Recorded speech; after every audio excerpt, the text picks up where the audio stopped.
Hey, Joy here. Rachel and I would like to welcome you to You're All Right, Get Up, podcast full of laughter, personal stories, encouragement, and often a show about living life. As a disclaimer, our podcast does not offer professional therapy or treat illness. We are a motivational, supporting podcast sharing our life experiences, stories, and laughter. And don't forget to listen to our Wednesday What to get your midweek boost. And we would love for you to check out our sponsor tab and consider joining us. If you have questions or need any additional information, please check out the sponsors tab on our website or contact us at info@allrightgetup.com. And we'd like to give a shout out to an amazing company and sponsor, Endeavor Promotions out of Birmingham, Alabama. Danny Kirkland has done an amazing job of our promo items, and we encourage you to check out his website, endeavorpromotions.com, or he can also be reached at 205-540-8292.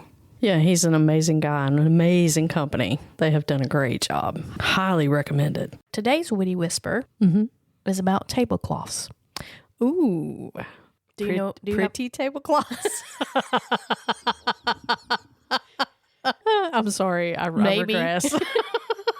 Could be. I have a thing about tablecloths. Go ahead. Sorry. Are you an expert on tablecloths? I wouldn't say an expert, but I do love tablecloths. I think it's my grandmother. She did it to me every time we had like any event, or even if you went over and she's like, "Oh, honey, have you eaten yet? Let me go ahead and make something for you." There would go the plaid tablecloth. Oh, wow. Right? You know. So yeah, go ahead. I noticed you don't have a tablecloth on your dining room table. Right. I'm just teasing. And if you know me, you know I'm a little bit of a germphobe. Yeah. So this kind of grosses me out in some ways. But tablecloths were originally designed to be used as one big communal napkin. Did you know that? Really? No, I did not. Yes. Whoa. When they were first invented, guests were meant to wipe off their hands and faces on a tablecloth after a messy dinner party. Wow. Well, I think I'm going to do that next time at your house and you got the tablecloth. Start picking it up, wiping my mouth because I'm a messy eater. Oh my goodness. That I'm a little taken back by that. I'm picturing. Now we know why there was a lot of sickness in those days. Yeah, Everybody sharing the same napkin. Forget the sanitizer, right? Exactly. I mean, And you know, washing wasn't, I don't know. Some ways I think maybe washing a tablecloth now would be a little bit better than back then. But then I'm like, you know, get your rock out, get your tablecloth, and let's go down to the river. Let's clean it. Like, how often did you clean it? right. Mm-hmm. Now we know the Black Plague. Yeah. They said rats, but really, Yeah, because the other thing tablecloths. I'm picturing back in the day, I think they had those rolling type things. You know what I'm talking about, where you would roll you a would pin. put it over. Well, it was like a frame, and it would sit on a large steel bucket when you put your water in it. And your soap. You're talking about the washing And then it actually had a roller, and you would like roll stuff through it. And I think that was another way of trying to, like, when you got it in the soapy water, you would put it through it, and then it would kind of wash it and wring it out, like if it was something larger. But I'm picturing, really, this is what I'm getting at, is somebody trying to wash a tablecloth on a rub board. I mean, if you think about that and how big a tablecloth is, that's kind of a big task. You know, when you're trying to keep it off the ground. Well, that's what I'm saying. You're trying to, like, what'd you do? How dirty would they become? Because you become pretty large. Yeah. Unless it's like a 12 by 12, like everybody get in close. Hey, Joy, you're through with your napkin and pass it over. Right. I'm like, Yeah. Yeah. That is so fascinating. I really did not know that. grosses me out a little bit. So, Joy, I have a couple of stories where they're actually kind of 4 stories I'm going to combine into one. Sweet. And the commonality of the 4 stories is called What My Parents Didn't Know. Nice. And Oh, even boy. as a middle-aged woman, I'm a little fearful for my dad to hear these. Oh, boy. Yeah. We all can probably relate, however. Now, these are stories from probably 13 to probably 16 years old. Okay. So I just want to make sure everybody knows I do not condone this behavior. Mm-hmm. This behavior is stupid. It should not be done. And like I said, you know, I'm in that age range, and you have to remember that the frontal lobe of your brain takes longer to mature. Right. So just remember that. I think it matures around age 25. And that's the part of the brain that helps control cognitive control and inhibition. So just remember, I'm in that dumb phase of being a kid. These are all learning curve. Yes. Yeah. But I mean, for the most part, I was a good kid. Right.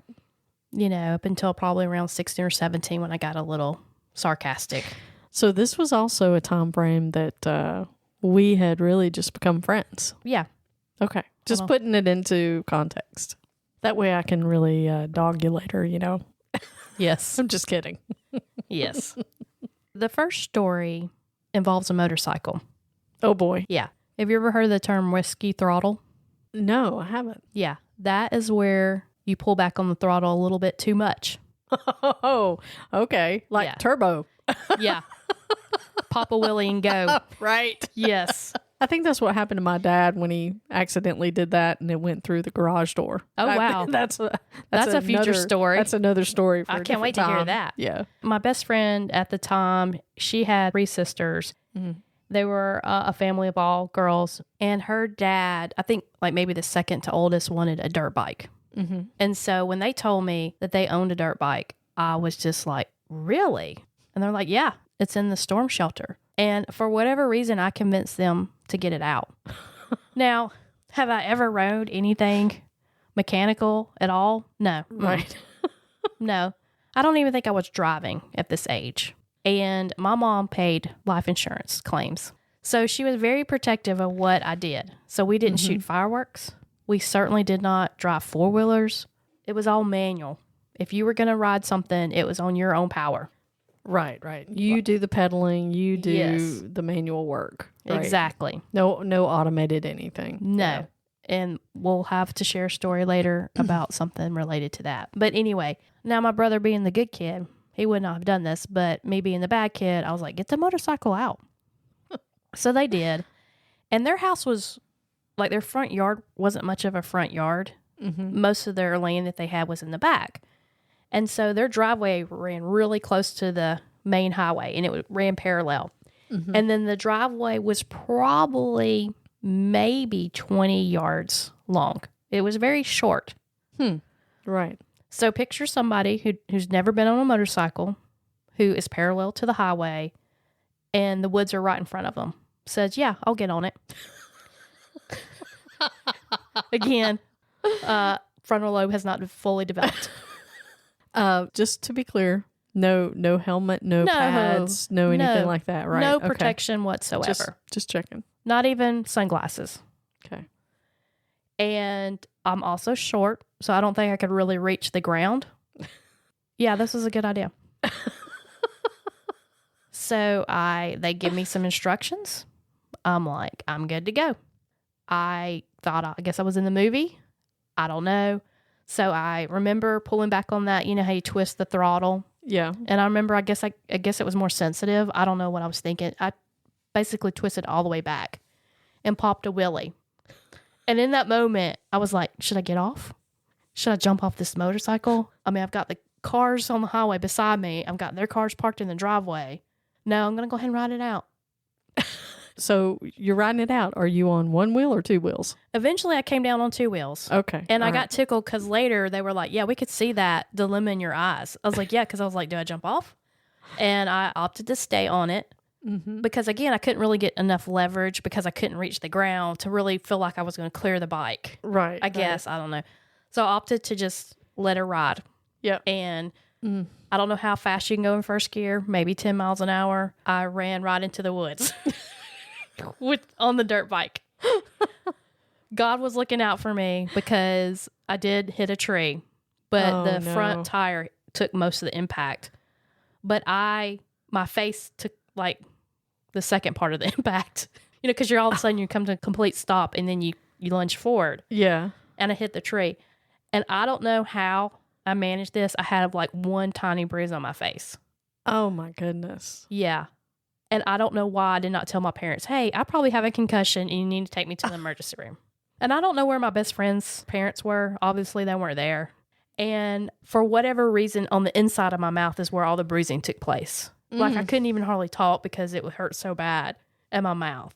Wow. And I'm like thinking now as an adult, of the horror of taking something like that and running into a tree. I mean, that's really seriously could be injured, you know, and it's something like that. Yeah. But as a kid, you're like, I don't want to get in trouble. And it's not like my parents were like super strict or, you know, Yeah. the type of parents to go crazy. I guess I did worry about my mom saying, you know, you don't do this type of thing. And then I did this type of thing. Or getting grounded or something like that. Like I never even got grounded as a kid. You know, I got a couple of spankings. Oh, awesome. Yeah. You know, I probably got 2 or 3 spankings and that was it. So it wasn't, again, I didn't have like these terrible parents, but for whatever reason, I was like, I'm not telling my parents. And then I went home later. I think my mom picked me up that day and I went home. And then after around dinner time, my best friend's dad called me to check on me. And I think he was like, did you tell your parent? Yeah. That's good. And he was like, are you sure you're okay? I was like, yeah, I'm fine. But like, again, I'm cringing as an adult thinking of that, not telling them. Yeah. So that's story 1. And just a side note, I've thought about buying a motorcycle. My husband's like, no. 1 tree is enough. So they never knew about this, right? No, never. Okay. All right. Never. Just pointing that out. Yeah. A second time, I taught my best friend into going hiking. She really wasn't an outdoorsy person. Mm-hmm. But I was like, hey, let's go to the local state park. Let's go hiking. I have to babysit my brother, so we'll include him. And let's just pack lunches. I got these new cool hiking boots. And let's go hiking. Oh, I think I'm going to take my dad's really nice camera with me and not ask for permission. Oh, boy. And we go hiking. And we go probably, I don't know, maybe 4 or 5 miles into the woods. And we're hot. It's summertime. We're basically hiking parallel to this small creek / maybe river. And there's a section where it kind of dips down. So it's kind of like a little waterfall. And it's pretty deep where the water runs off. And I was like, hey, we're hot. Let's get in there and go swimming. Great idea. Yeah, great. So we go in this water and we're swimming. And I think, hey, I got my dad's camera. This is a great Kodak moment. Let me climb up these rocks where the water runs off. And let me take a picture of my brother with my best friend swimming. Oh, boy. And so I hike up. I don't know why I didn't hike on the trail, but I decided to hike back up these rocks that have algae on them. Oh, no. And if you've ever stepped on an algae-covered rock with water coming down off of it, it's very slick. So I proceed to go upstream. I found my little perch. I'm kind of crouched down. Thank goodness I'm crouched down somewhat. And I'm getting ready to take the picture. And I guess I just kind of moved one of my feet, just ever so slightly. Mm-hmm. Well, that was enough to slip. And the next thing I know, I am like a pinball in a pinball machine, just bouncing all the way down. Oh, no. This little waterfall type track. Oh, tick, tick, tick, no. tick, tick, tick. And if you could see the horror on my brother's face, like she's dead. She's dead. Oh, my goodness. Now, I will have to give myself kudos because I'm worried about my dad's camera. So all the way bouncing off of rocks, I'm holding my dad's 35 millimeter camera up in the air because I don't want it to get wet or damaged. And then eventually I go over the waterfall into the deep part. Oh. And I think it does get wet because I think it's called a pellicle or pellico or whatever, something mirror inside, you know, that cameras had back then. Apparently it was held down with glue because it did like move. And so it closed shut so you never could take a picture because the mirror is gone.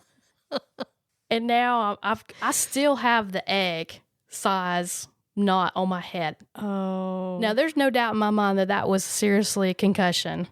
And I've got terrible bruise on my like shoulder. Again, stupid kid. I fell. I don't ask for any assistance. Like my best friend and my brother are freaking out. And I'm like, I'm fine. Blood, it's human. It's human nature. We all have blood.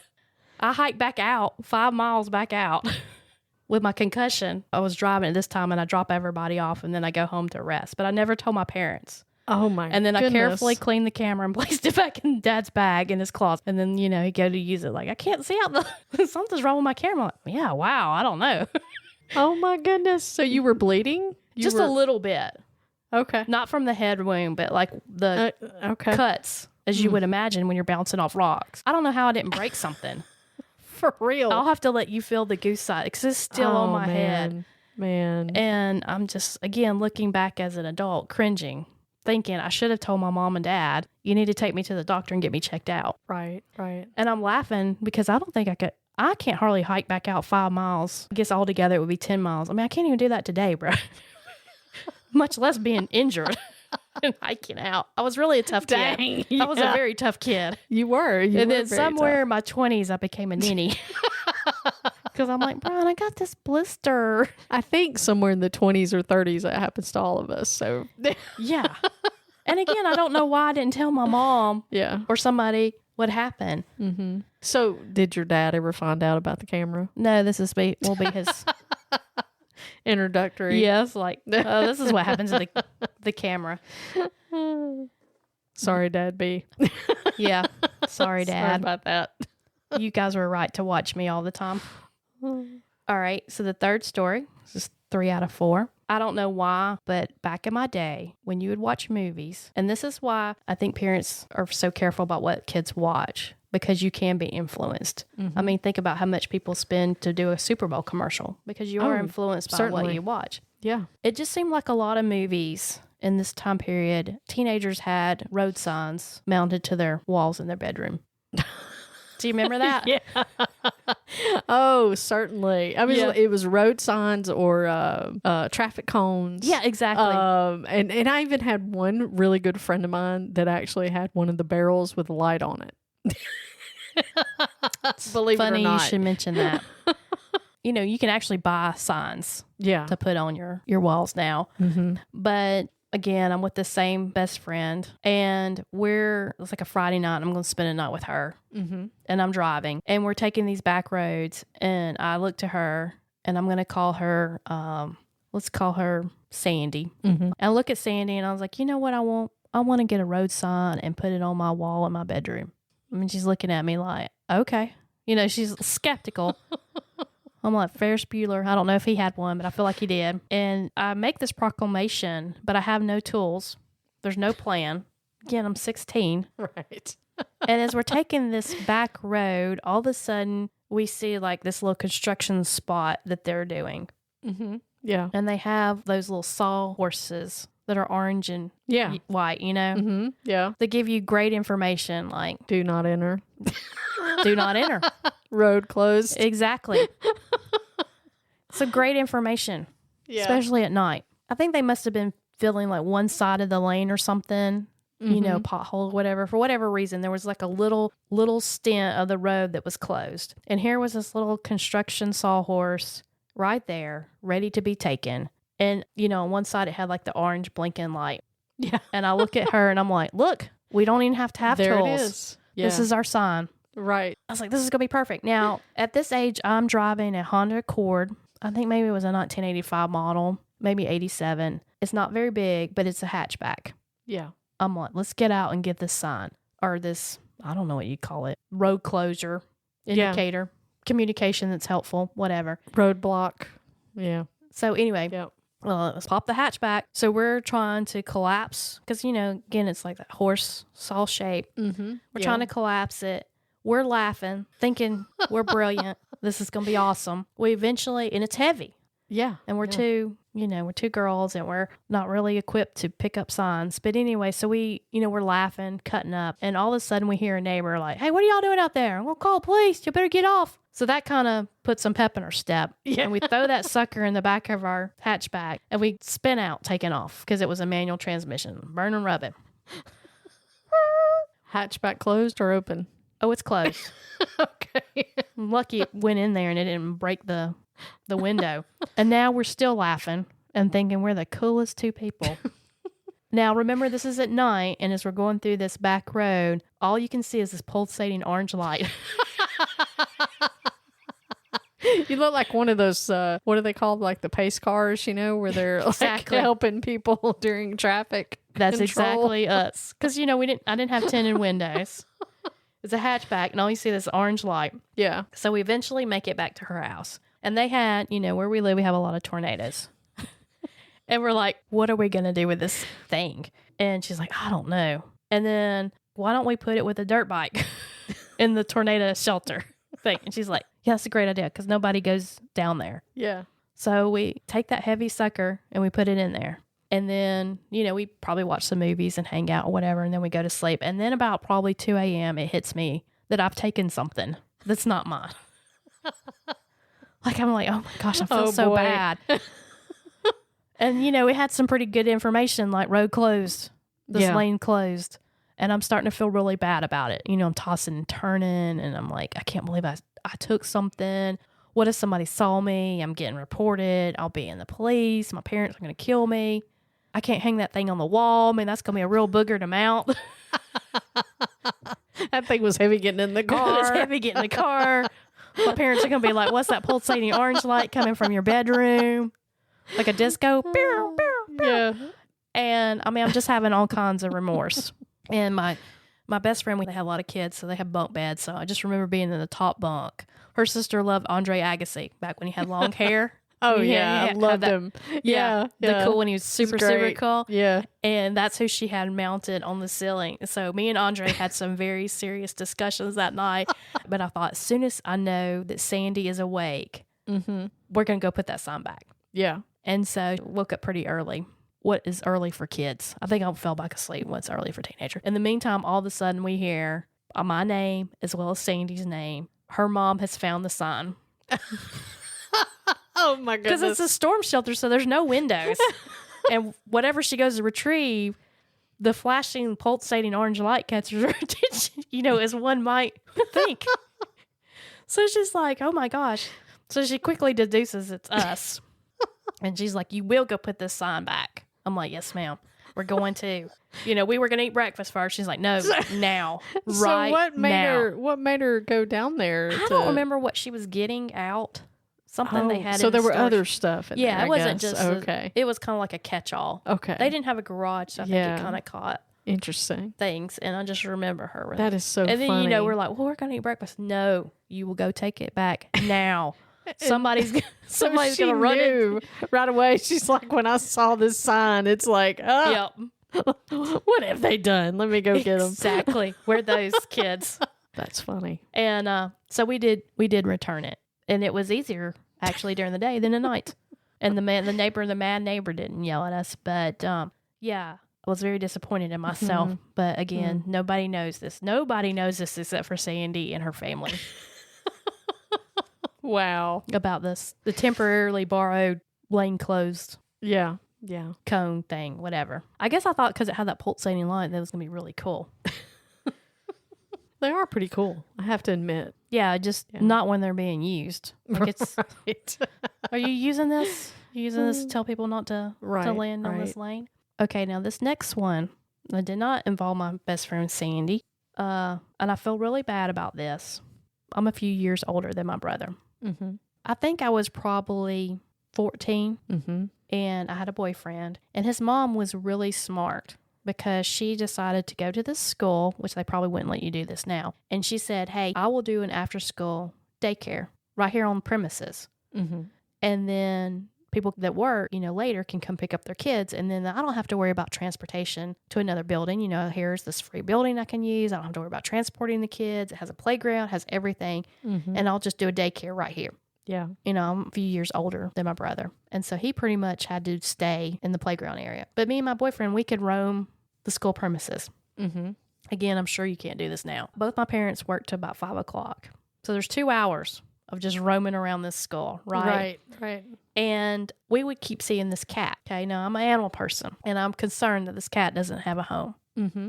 And I look at my friend, my boyfriend, and I said, I'm going to take this cat. He's like, really? I was like, yep, I'm going to take this cat home. I'm going to claim it. I'm going to give it a good home. I just need to get it home. Now, I have asthma, right, and I'm highly allergic to cats. Like, I've gone to an emergency room having an asthma attack that I could not get under control. Oh, no. But not dogs or whatever. Not dogs. Okay. It's really cats. Okay. Yeah. Super, super allergic to cats. Yep. As one might guess, my parents did not allow us to have cats. Again, frontal lobe not fully developed. I decide I'm going to take this cat. I look at this person. I'm going to name him Alex. I said, Alex, I'm going to take the cat. I just need you to put it in the duffel bag. Oh, no. You think that a cat is hard to get in a normal cat carrier? Put it in a duffel bag. Oh, no. Like, meow. Oh my goodness. So we somehow get the cat. Probably somebody owned the cat because we were able to get fairly close to it, so it wasn't 100% feral. Yeah. So just imagining 2 13-year-olds capturing this cat and putting it in a duffel bag. And if you've ever seen Christmas Vacation, where the aunt wraps up the cat Right. In a box. in the box, Yeah. and I think Clark is holding it by like the ribbon, and all of a sudden the box just moves crazy, and he's like, "Hey, Aunt Edna, didn't you wrap up your cat again?" That's what the duffel bag looked like. It's moving. Wow. And my boyfriend Alex was like, "How are you going to get this in your car?" I'm like, "I'm going to convince my mom to open the trunk. I'm going to put it in the trunk of the car." Meow. Again, cat's fine. Don't be worried about the cat. Cat is fine in the bag. Yeah. Doesn't love the bag, but it's in the bag. Mm-hmm. And I very carefully, when my mom comes to pick me up and my brother, I make up some story about how much stuff I have, and then it needs to just go in the trunk of the car. Mm-hmm. So I guess she's tired. She doesn't think through. So she pops the trunk. I carefully place the bag in the trunk. Now it's in the trunk. So once we go, that poor cat's probably been flung around in the bag. Not only is the poor cat in the bag, it's meowing to get out. Poor guy. Oh no. I'm like, meow, meow, Oh. meow. I was like, shut up, cat. No. I'm like, okay, when I get inside, because my boyfriend's like, oh, it's loud. I was like, yeah, I'm going to get her to crank up the music. Because my mother really wasn't a music person. But when we got in there, I was like, yeah, let's put in some, music. And let's make it rap with a lot of bass. Because, it was like, meow, And all I can think of is like making her play Sir Mix-a-Lot. Oh, yeah. Baby Got Back. Baby got back. So that's going, and you're hearing that and like, meow, meow. So we finally get home. Play Stray Cats. That'd be really good. Oh, that's been good. I didn't have that little cassette there. Just had Sir Mix-a-Lot. Yeah. And we finally get home. And I guess at some point I had told my brother what was happening. Because I was like, come to my bedroom. Now, I'm at that teenage years, so I don't really want a lot of interaction with my sibling. Mm-hmm. Right. But that night, I was like, I'll help him with his homework. Really? Exactly. My parents were like, Interesting. that seems a little off. Right. And then we go to my bedroom and we're playing with the cat. Now, I don't know, like, again, thinking of it as an adult, I'm like, where did the cat go to the bathroom? Because I didn't let the cat out of my bedroom. Oh, boy. Yeah. Yeah. You mean you didn't find that later? I'm sure I did. I don't remember that part. Oh, boy. And so we play with the cat. We feed the cat. We pet the cat. We're playing with the cat. A lot of cat activities. Can't breathe. Asthma's going crazy, of course. And we eventually call it a night. So David goes into his bedroom, going mine. And, of course, I always slept with my door closed. I used to stay up late. Yeah. It was difficult for me because I would stay up so late to wake up in the mornings. Wish I had set alarm because my mom opens the door. Oh, boy. I don't know what I was going to do before, but anyway, she opens the door to wake me up. To her surprise, she's greeted by somebody different. She's greeted by our guest. I had a chest of drawers right beside my door, and the cat had gotten on top of the chest of drawers. So when my mom opened the door, the cat jumped out right at her. Oh, no. And she takes off screaming. Oh, no. Jerry!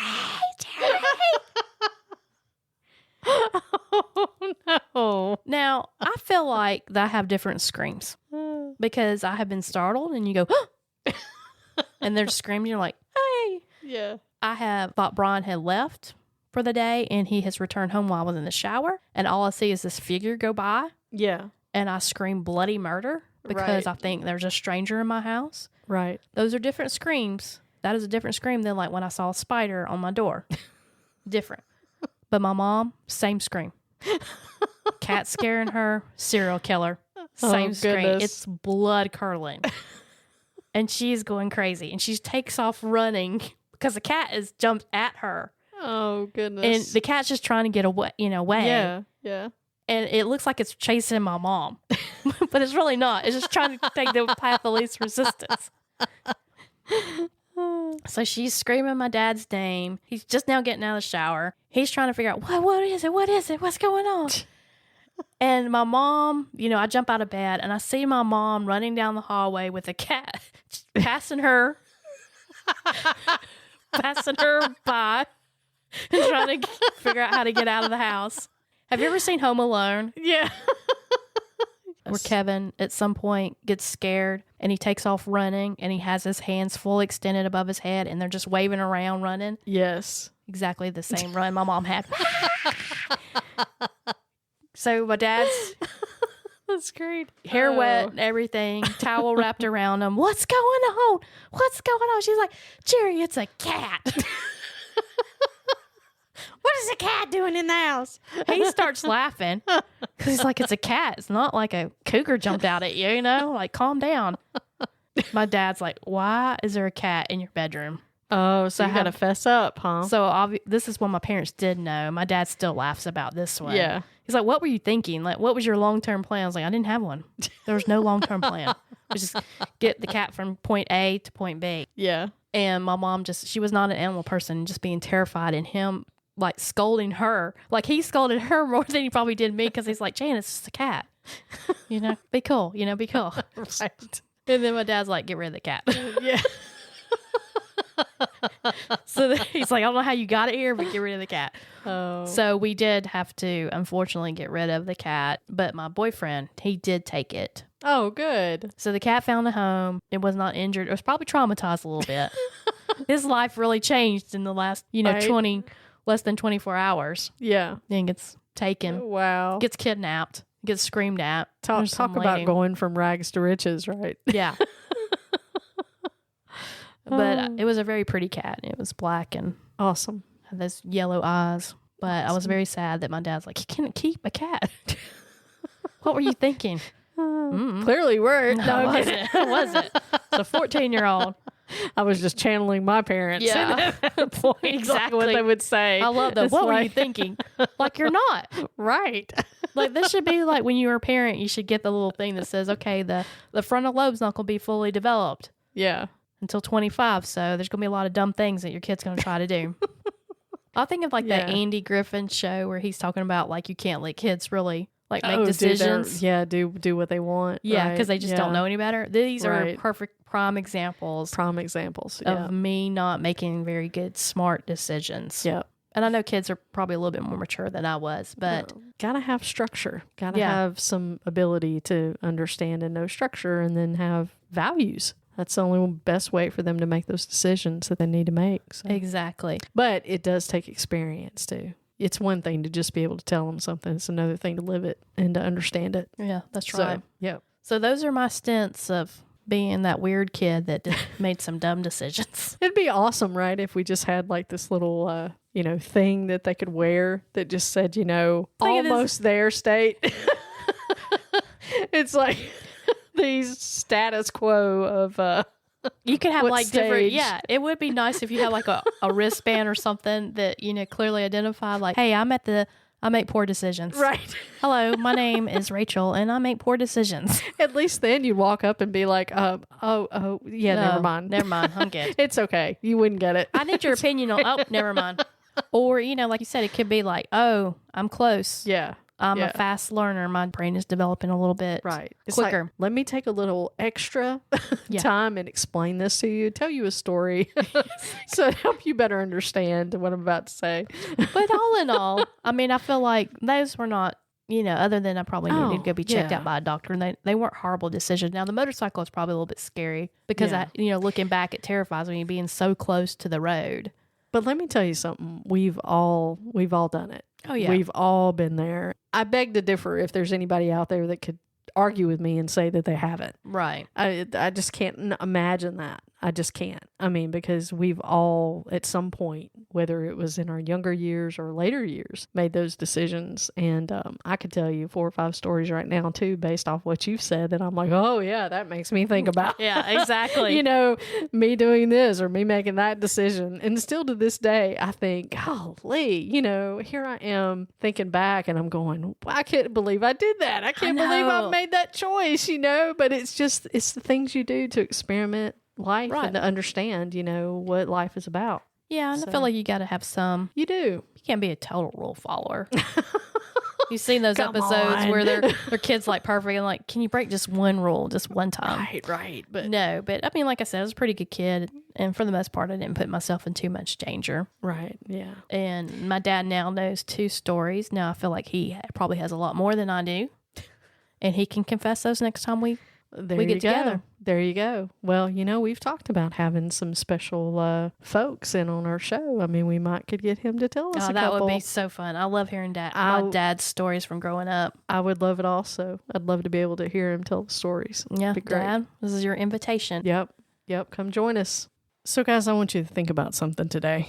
We all have stories, and we all have some that are some indifferent, some brave, some crazy, some where the cortex is not quite filled yet.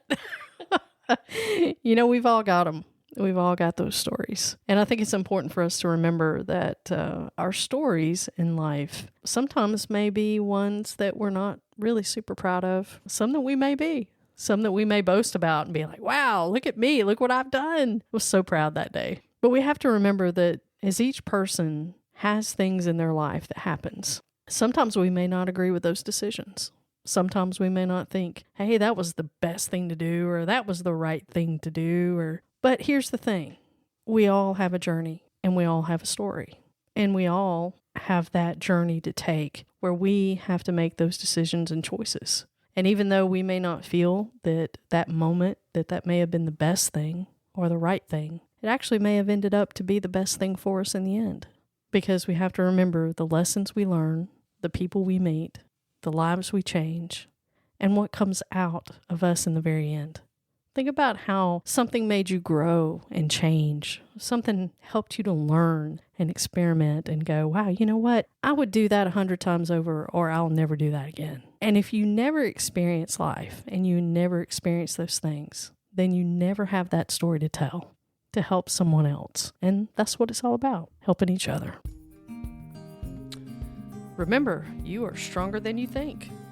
Don't give up.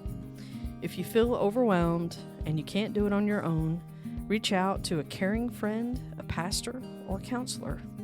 And if you feel like you've reached rock bottom, the National Suicide and Crisis Lifeline has caring people available 24/7, and they can be reached by dialing or texting 988. Stay true to yourself, embrace the power of kindness, and know you matter. Till next time, friends.